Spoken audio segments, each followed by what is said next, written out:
Good evening, and this is Module 7, Assignment 1 for COIS 545. My name is Jonathan Adviento. The instructor is Dr. William Doan.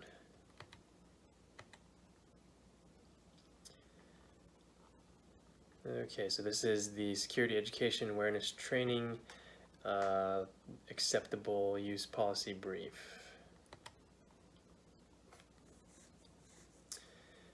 The introduction to the SETA program.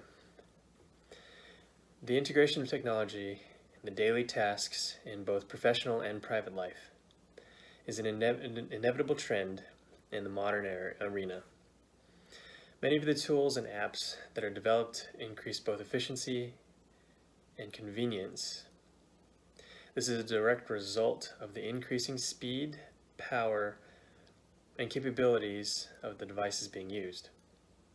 Unfortunately, due to the nature of any tool, the function of the product created can be both beneficial and malicious in nature. Cybersecurity has become more of a relevant topic in the mainstream. We can no longer operate in the background, out of sight and out of mind, only reacting when we are attacked. The purpose of this presentation is to introduce security education awareness training and our acceptable use policy.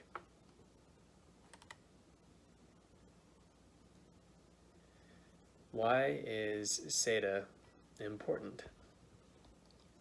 Awareness of the potential dangers that malicious users can present will lay the foundation to the policies set forth by the company and the behaviors that are expected during the day-to-day operations. The purpose is not to dictate exactly how you operate, but instead to provide education and training on good practices that have safe and secure operation in mind. Security may not be your primary function in our organization, but it is a collective responsibility to ensure the protection of our clients and the continued operation and sustainability of our organization. One of the oldest tricks in the book is phishing, which is a form of social engineering. This preys on human error. This element to the operation of any technology will always be present. After all, we are all human, aren't we? Raising awareness on security. The first step in raising awareness in security is education. It is important to learn the policies and why they are put in place.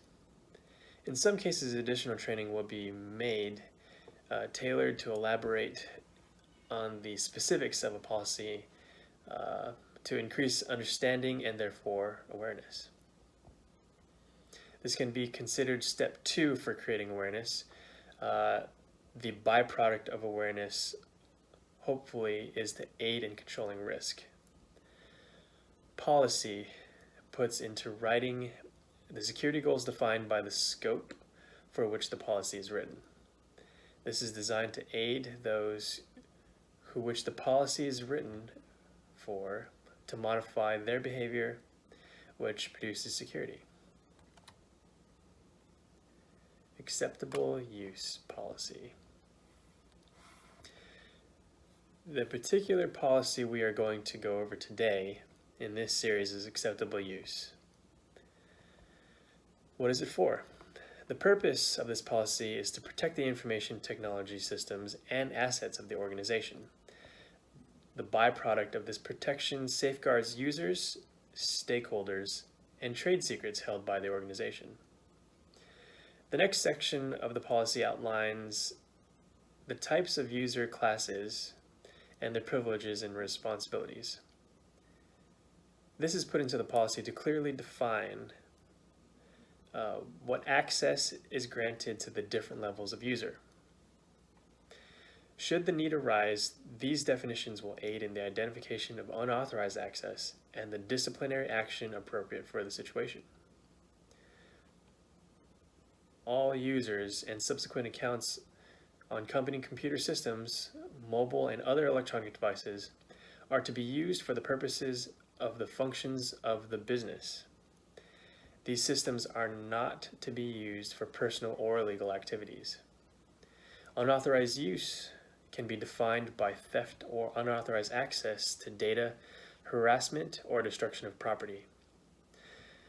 The use of personal devices is authorized within the facility, but it is not authorized to have personal devices plugged into our system.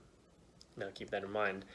Last but not least, software to be installed on company devices must be approved and authorized by management and is designed for use for company-related activities only. So no using Photoshop for your own personal stuff.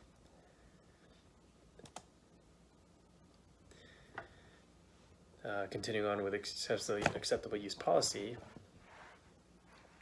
enforcement is taken very seriously and on a case-to-case basis in accordance to this policy and the employment guidebook issued by Human Resources. All management staff continue to work in conjunction with IT to enforce this policy. All users will learn in a separate training how reporting is handled in general in our organization.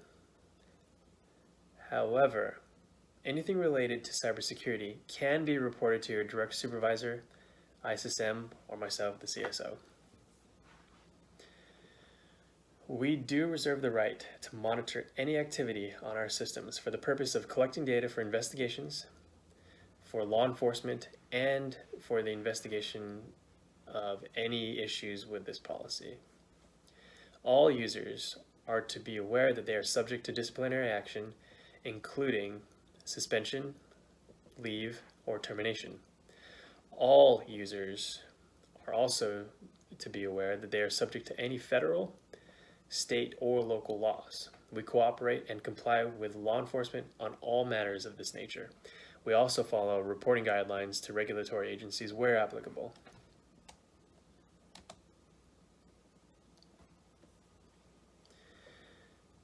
So earlier we talked about behavioral change that was caused by policy. So behavioral change for the better. As we established in an earlier slide, the purpose of the policy is to create security through behavioral change. There are other supporting elements to the creation and sustainability of security. This is the responsibility of those who may be in charge of you, or as a manager, your responsibility to maintain for your subordinates. Security is also a mindset that is a byproduct of the culture of the organization. I call this the tone from the top. The policies put in place may be needed to satisfy some sort of compliance requirement for the operation of our business. This could be dictated by law or regulatory agency. It is up to management, however, to use governance and enforcement of the policy itself to cement that behavioral change. When all conform to the policy, it becomes second nature, and this becomes our security culture in our organization, which will maintain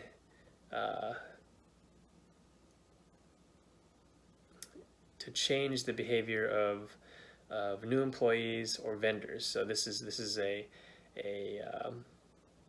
situation where the culture of our company dictates the behavior that's expected across all of us. So if anybody new comes along, we get a new vendor, they have to conform to our culture because this is preset by the tone from the top. So what's our end game? Remember that the end game of this and any other cybersecurity policy and training are to improve security, safety, and efficiency of our new galactic empire. Well, that's a little bit of a Star Wars joke, but in all seriousness though, the end game are these three things. If we can operate in a secure, safe, and efficient manner, everybody's going to be happy. I'm going to be happy as a security officer, and on the business end, our stakeholders will be happy because we won't have any issues, we won't have any breaches that take man hours away from our normal production. And as you know, any time that we're taken away from production is not good for our paychecks. For any questions, do not hesitate to contact any of your trainers, the IT staff, any of the cybersecurity staff, the ISSM, or myself.